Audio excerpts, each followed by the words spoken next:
Welcome to Gather In, where you'll hear stories of conversion to the Church of Jesus Christ of Latter-day Saints. If you have an interesting story to tell, please go to our Instagram page or send us an email to gatherin@proton.me.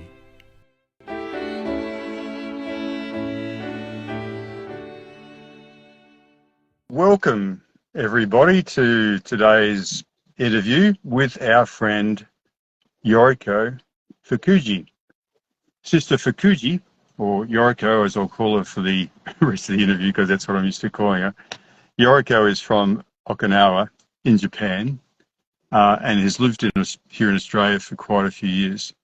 My wife and I are serving as senior missionaries here in Cairns in the Brisbane Mission, the Australia Brisbane Mission.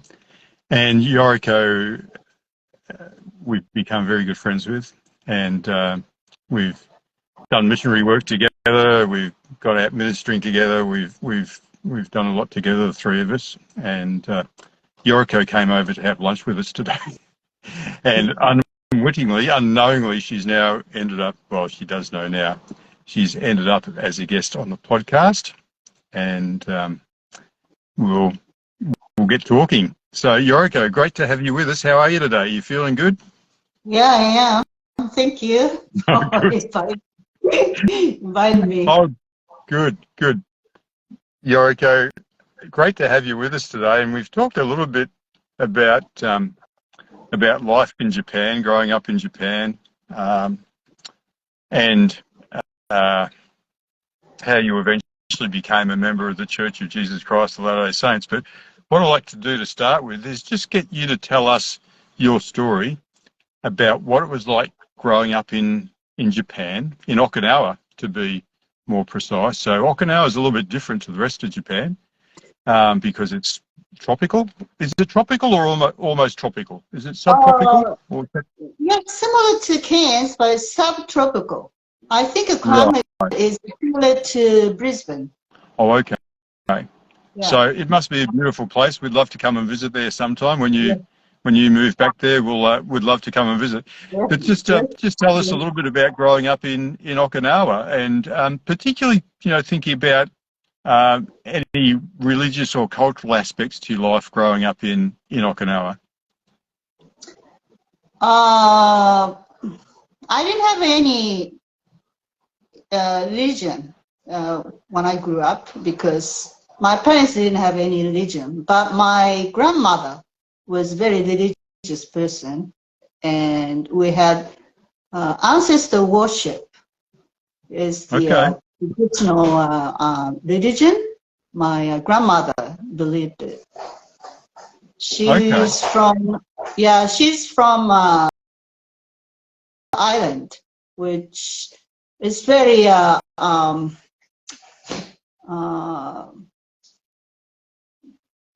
how do I explain it? They had a traditional religious tradition.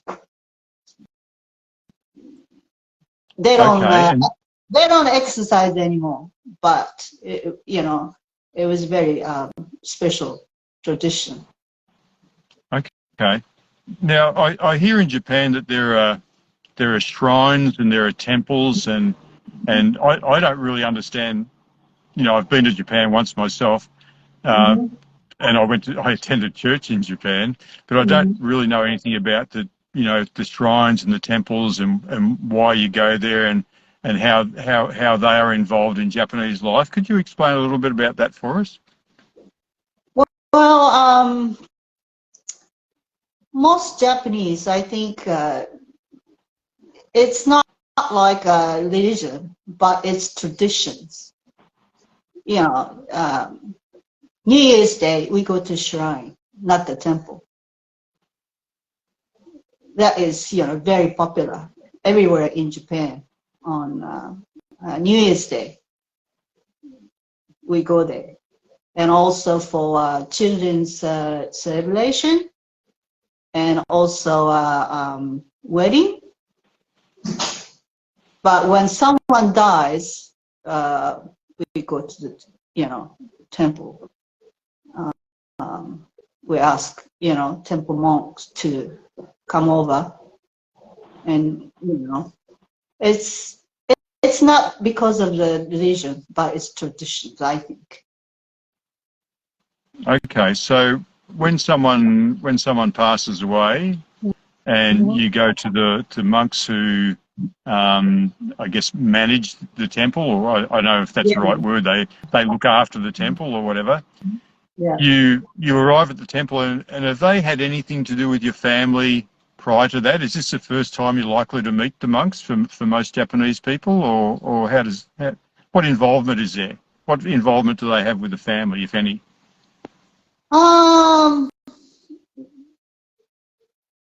It depends on the family, I think. Some family has, long relationship with the temples, but not always. Okay, and so your family didn't really have any involvement with the temples or the shrines, apart from those special days, New Year's Day, when sometime after babies were born. Is there a certain time period after a baby's born that you take the baby to the shrine? Yeah. 3 years and 5 years and 7 years old children. Okay.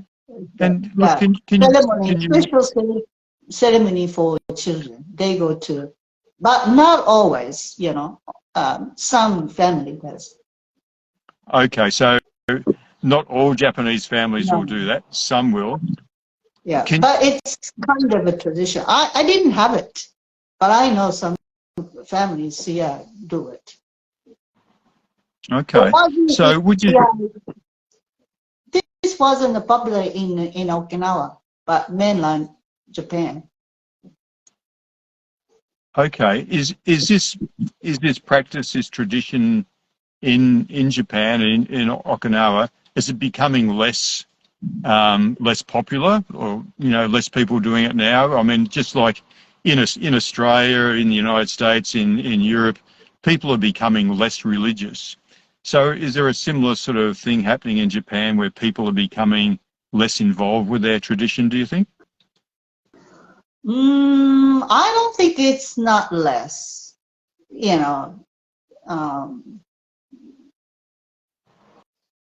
I think it's more like a tradition to follow. So Yeah. I don't know. I cannot tell. Yeah. I left Japan for over 10 years, so I cannot tell the difference now. Yeah, I understand. So you had a number of siblings, brothers and sisters. Yeah. So the family you grew up with the family in Japan. Very little religious involvement. I know a long time ago, pre-World War II, the Emperor of Japan was considered to be like a god, wasn't he? Almost. Respected. Respected? Yeah. Yeah. Yeah. So at some stage in your life growing up, I'm talking to you now as a member of the Church of Jesus Christ of Latter-day Saints. So becoming a member of the Church of Jesus Christ of Latter-day Saints, it's a big shift from where you were when you grew up as a child to where you are now. It's a massive cultural shift, a massive shift in your belief systems. Yeah. Can you explain how that came about? Well, when I was in high school, I was searching the meaning of life, why we're living, and I was searching the meaning of the life. And I read some Buddhist the books to find a answer, but I couldn't find. And when I was when I was 17, I decided to go to the church, LDS church, not for searching the the religion, but just to learn English. Oh, okay. So Yeah. at the time there, the missionaries were running English speaking Yeah. lessons. Yeah. Okay, and so Well, you had a desire to learn English. yeah, not for searching, religion, but I've heard that missionaries are teaching English. And those days, I had a goal to study in the United States. So I thought it helps me to, learn more English. So that was the, the purpose that I went to the church. But Okay, yeah, but one of the students, same age, similar high school, girl invited to the Sunday church meeting. And that was the first time that I attended the church meeting. okay. Tell me more. Yeah. And then three of us were sitting together, and during the second meeting, that was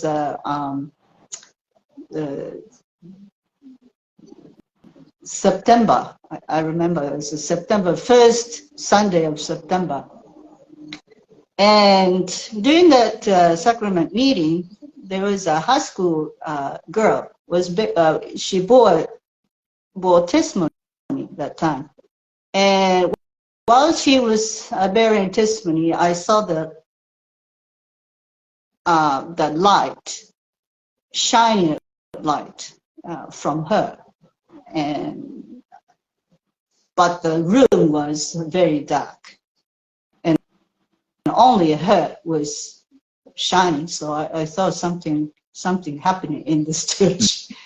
Yeah. And I wanted to, and I wanted to know why, it happened.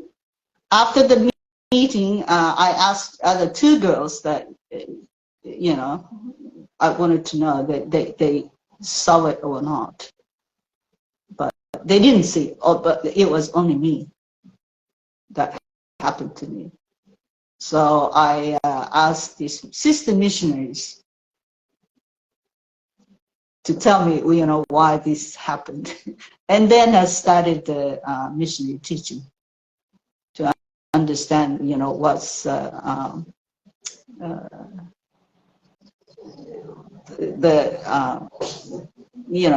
the church. I wanted to know about the church that time. Okay, so tell me a bit more. What happened next? Oh, I took the lessons, and I heard about the story of Joseph Smith. And then within 2 months, I wanted to join the church. It was a question at the beginning because I didn't have any, religious background. But while I'm taking the lessons, I gained a testimony. That's why I decided to get baptized. But my family, my parents, did not accept my request to get baptized. So me and three missionary sisters had a fasting and prayers. And a miracle happened, and my father finally accepted. So I was able to get baptized 3 months later. Okay, yeah. So while you were being taught by the missionaries, did you have much involvement with the members of the church? Did you go to any church member homes while the missionaries were teaching you, or did some members come to the discussions at all? How did you start? You started to make friends, obviously, at some Oh, stage with the church members there. those days, uh, young women. I was in young, the same age, the young women. So high school, some members are high school students, and they supported me, and that was very helpful. They invited me for activity, young women's activities. Yeah, before I joined the church. So there were some fellow students at your high school who were members of the church. Yeah. Yes. Oh, fantastic. Okay. Yeah, I was curious to know what happened there. So you were 17 years old at this time. So you would have had to wait for until you turned 18 to be baptized and become a member of the church without your father's permission. Yes. But your father, you fasted and prayed, and your father had a change of heart. And how did you? That's perhaps unusual for a parent to change their mind like that. Do you recall how he approached you, and or were you pestering him, saying, "Dad, come on, let me get baptized," or did he just, without any pestering, he just changed his mind?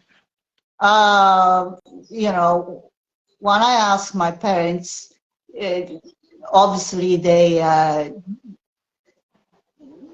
were not happy.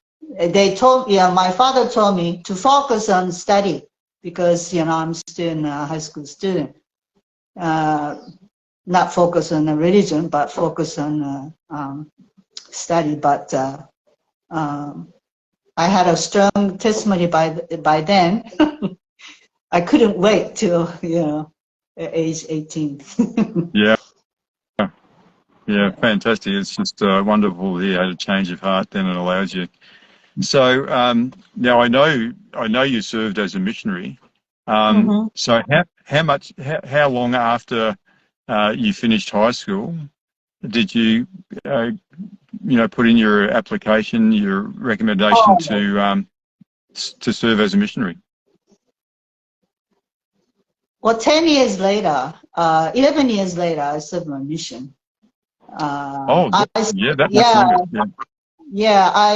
After I graduated high school, I worked 3-4 years. I worked to save money for studying abroad, and then I went to Ricks College and then transferred to BYU. So I went on my mission while I'm studying at BYU. Oh, okay. Yeah. And so when you were living in the United States in Idaho, Ricks College, Idaho? I graduated Ricks College and went to BYU, Provo. Provo.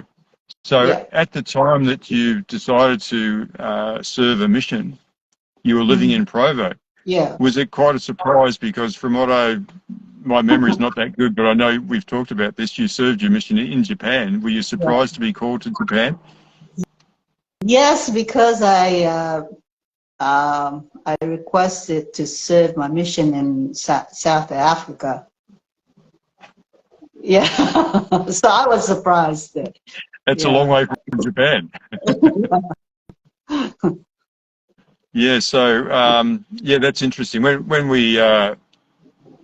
my wife and I put in our missionary recommendation 18 months ago or so, we put the Australian Brisbane mission as our first preference, and I think we might have put the Sydney mission as our second preference, and we were very fortunate to get our first preference. So, that's good. Missionary preferences sometimes they're taken note of and sometimes they're not, I guess, but we were very happy to be called to Brisbane. So called back to Japan. So did you serve in the part of Japan that you were from? Did you serve in Okinawa or some other area? Well, Okinawa was in my mission, and I requested to serve my mission in Okinawa, but I didn't go. Oh, okay. Yeah. So, look, I know a few people who have served as missionaries in Japan. A few Australian people, and there's actually a few people living here in Cairns, 3 that I can think of, who have served as missionaries in Japan. I imagine that Japan would be a very challenging society to be in, and serving as a Latter-day Saint missionary. You know, you're talking to people about Jesus Christ and God the Father, and talking about the need for prophets, and all these concepts are fairly foreign to the Japanese people, aren't they? Yes, it is. But I made some friends, and we had discussions, and also new members helped to introduce their friends. So not only, door to doors to contact Japanese people, we had, we received information of other people to contact. Okay, so there was a lot of personal recommendations happening. And I'm guessing, Yoriko, that I'm doing a little bit of mental arithmetic here. I'm guessing this was probably in the 1980s, was it? 88 to 90. Okay. Yeah. Right at the end of the 90s. Do you think missionaries serving there today? I guess you've been here in Cairns so long you don't really know, but I know you've been back to Japan frequently. Has the church grown a lot in Japan, and particularly in Okinawa? Has the church grown a lot? Of many people joining the church there? I really think so, because the numbers of the churches growing. When I was baptized, we only had 2 churches. Now it's, I don't know how many churches there, but there are more churches building. Okay, and there's a temple being built in Okinawa as we speak, and coming up for dedication later this year. Is that correct? Yeah, I'm very excited. Now that just brings to mind something you said early on in our interview. You mentioned that part of your family's beliefs when you were growing up involved ancestor worship.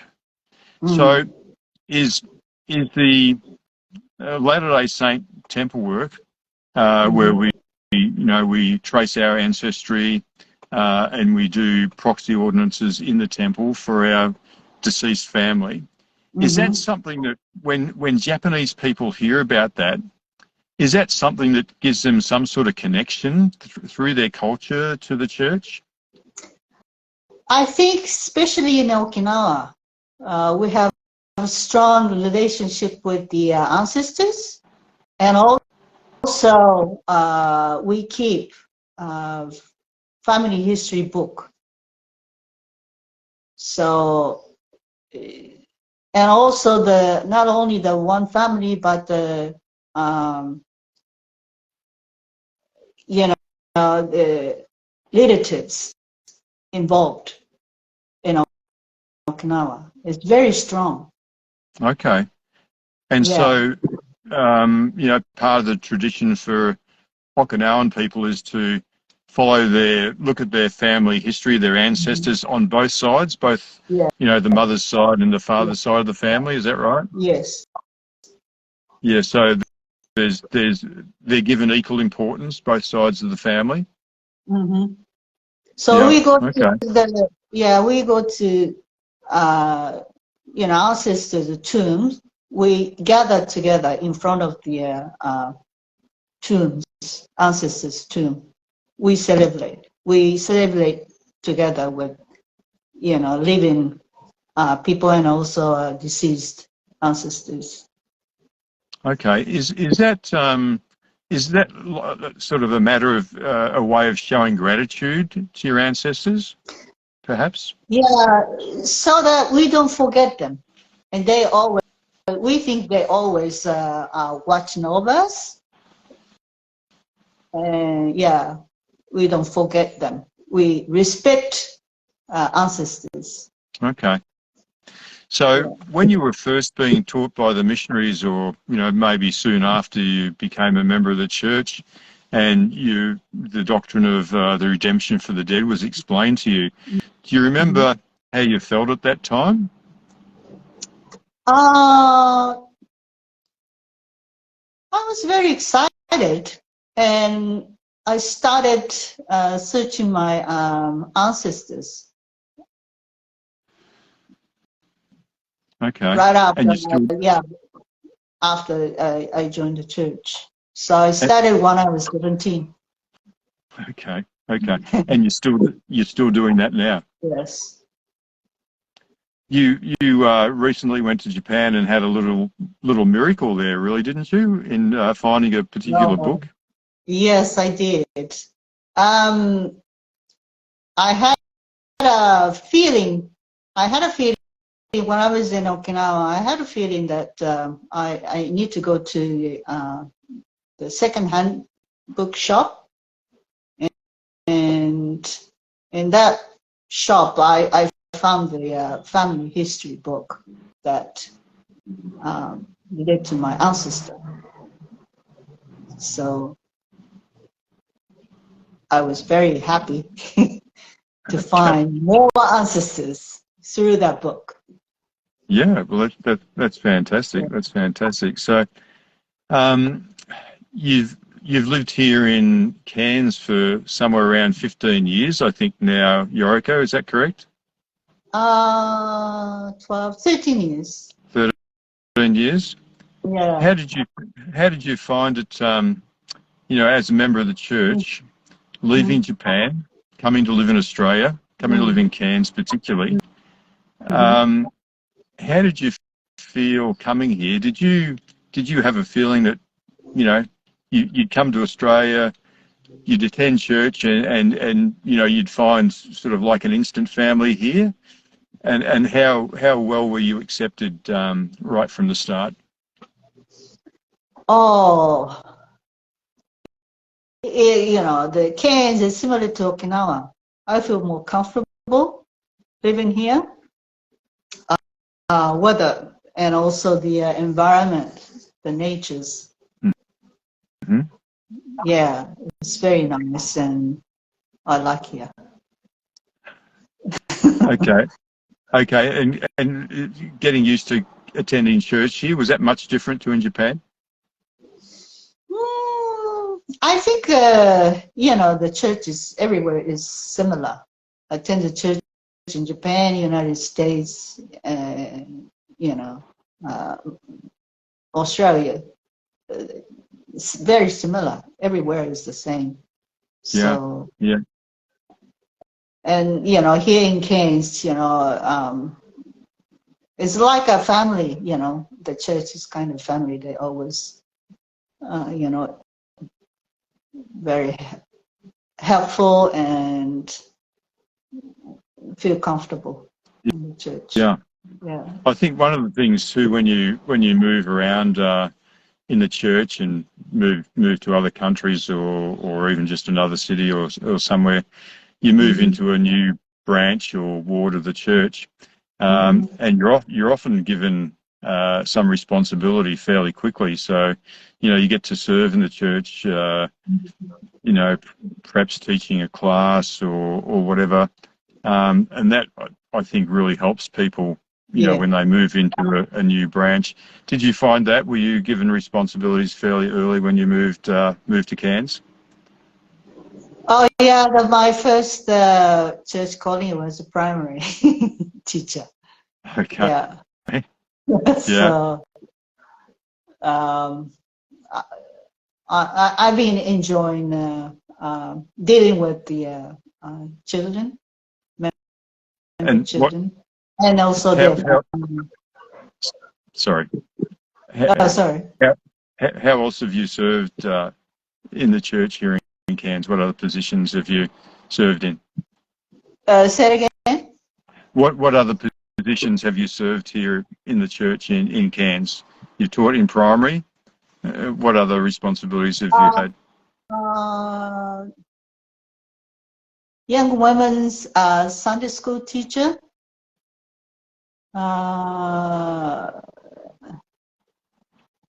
Relief Society teacher, but mainly in primary. Okay, and I think there's another calling you currently still have at the moment, isn't there? Family history. Family history, that's right. Perfect calling for a Japanese person. So, Yoriko, I'd like to just spend a little bit of time talking about testimony and conversion with you. You know, when you attended church for the first time there in Japan, you had some sort of divine manifestation when someone was bearing their testimony. And then, you know, the missionaries taught you about Heavenly Father and Jesus Christ and Joseph Smith, the need for modern prophets and everything. So you received a testimony fairly quickly, I guess.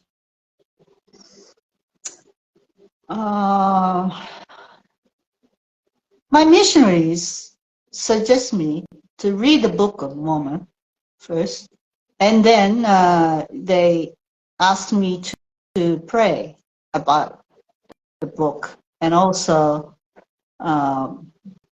Jesus Christ and his the plan of salvation. Yeah, I prayed about it, and then I received the answers through Holy Ghost. So that's why I gained a testimony. But it took, a couple months. I wanted to, first I had a good feeling about the gospel. And then I felt like I felt like I want to join the church. I want to get baptized.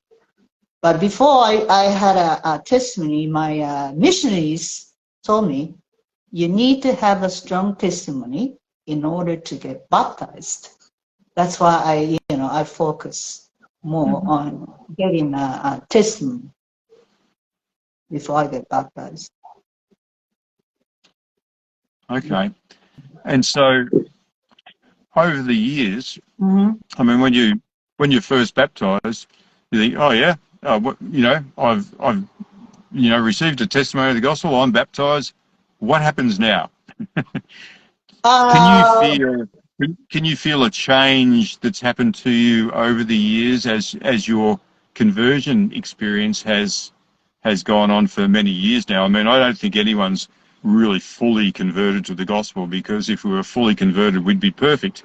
So we're all walking this road that's, leading to a more sort of perfect conversion. How would you describe yourself now as opposed to, when you first became a member of the church? Has your attitude to certain things changed in any ways, or, do you have any sort of views like that? Well, in my life, up and down, sometimes it's very difficult to deal in my life. But when I was, just after I got baptized, the seminary class teacher, I remember one class, she asked the question, do you keep your faith even though someone against you or all church members against you? Can you still have your faith? That time we were learning about prophets, church prophets. And that day I made a decision. And she asked us to make a decision. And that day I took her question seriously and made a decision. Even though I don't want to go to the church, or even though my faith is very low, I go to the church, attend the church, not to leave the church. That decision helped me throughout my life. Okay. So I'm grateful for my seminary teacher. Yeah. Yeah. She helped me. Yeah. Okay, so you've been a committed member of the church for a long time now. I don't think that's going to change, is it? Yeah, my decision, never changes. Yeah. I want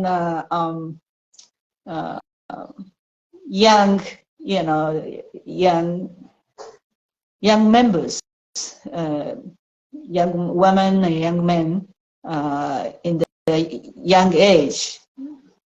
I think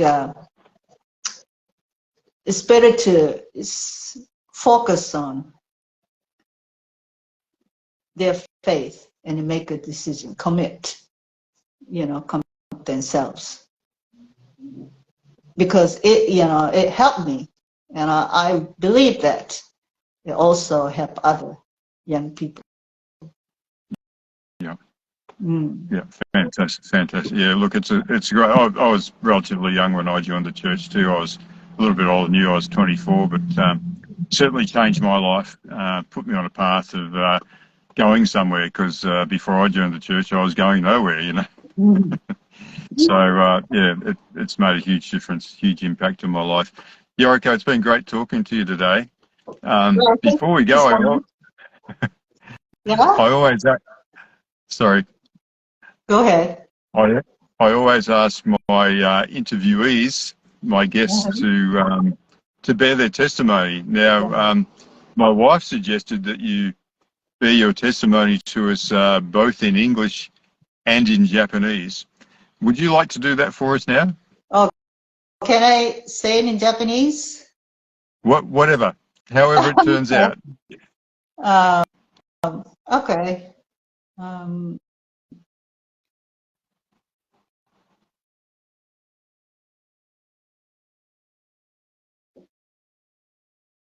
ジョセフ・スミスが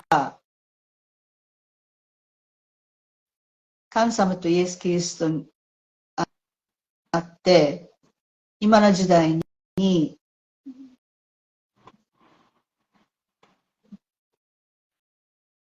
イエス・キリストの教会を回復してくれたことをすごく感謝しています。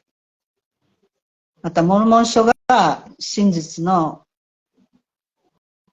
聖典であることを証しします。神様は私たち一人一人を覚えており、また常に私たちに祝福を与えたいと望んでいることを知っています。多くの人々がこの福音を知って神様のもとに帰れるように努力することができるように望んでいます。すべてイエス・キリスト様の皆を通して証しします。アーメン。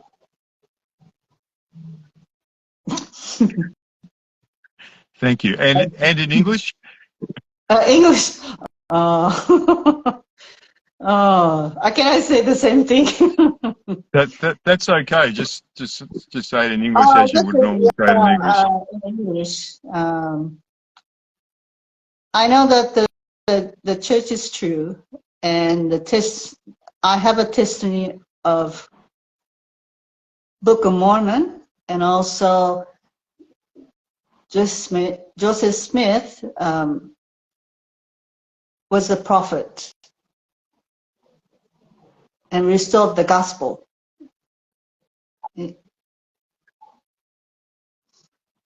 And I pray that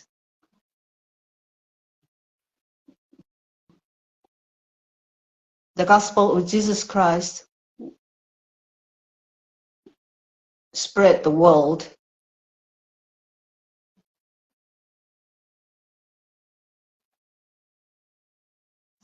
and have better life.